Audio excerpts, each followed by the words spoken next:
Sa pagsulat ba ng libro o sa pag-aalay ng buhay lamang ba na ipapakita ang pagmamahal sa bansa? Sa mata nating mga Pilipino, ang buhay ni Jose Rizal ay tinuturing na kasaysayan. Isang bahagi ng kwento mula sa napakahabang kasaysayan ng Pilipinas. Ngunit si Jose Rizal ay isa lamang ding tao tulad natin. Isang anak, kaibigan, mag-aaral at Pilipino. Gayunpaman, siya ay naging instrumento upang gisingin ang natutulog na kaisipan ng kapwa Pilipino sa tunay na diwa ng kalayaan. Ang kanyang paniniwala, ang kabataan ang pag-asa ng bayan. Naipasa ang Republic Act No. 1425 o ang Rizal Law noong ika-12 ng Hunyo 1956. Ang batas na ito ay nagbibigay halaga sa pag-aaral ng buhay at mga akda ni Jose Rizal. Ipinapakita nito ang kahalagahan ng kasaysayan hindi lamang upang tandaan ang mga petsa at pangyayaring nagdaan, kundi upang maunawaan ang kaisipan ng isang makabayan tulad ni Rizal.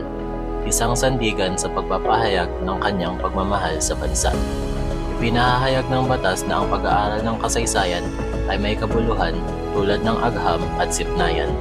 Sa kasalukuyan, ang pagiging makabayan ay hindi na lamang matatagpuan sa mga silid-aralan at libro.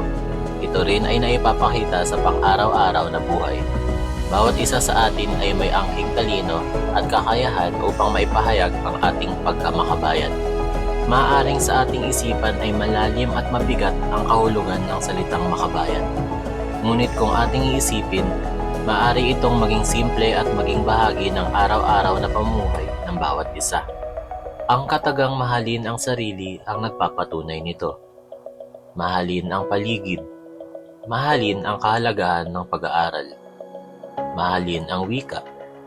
Mahalin ang kalayaan. Mahalin ang kapwa. Sa simpleng pagbibigay ng respeto sa lahat ng ating nakikita at nakasalamuha, na ipapakita na ang pagiging makabayan. Sa paraang ito, mas nabibigyan natin ng kabuluhan ang kahalagahan ng bawat isa. Hindi na lamang sa mga kalsada na ipapakita ang suporta laban sa kamalian, sapagkat narito rin ang social media bilang plataporma ng pagpapahayag.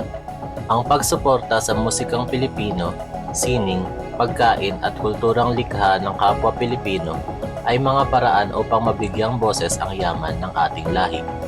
Ang pag-aalay ng buhay para sa bansa ay isang karangalan.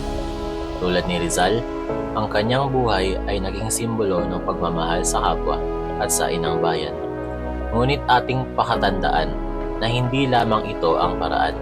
Ang pagiging makabayan ay nagsisimula sa isipan at isinasabuhay araw-araw.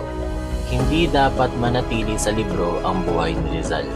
Ito ay dapat manatili sa kalsada, sa ating mga gawa at sa ating isipan.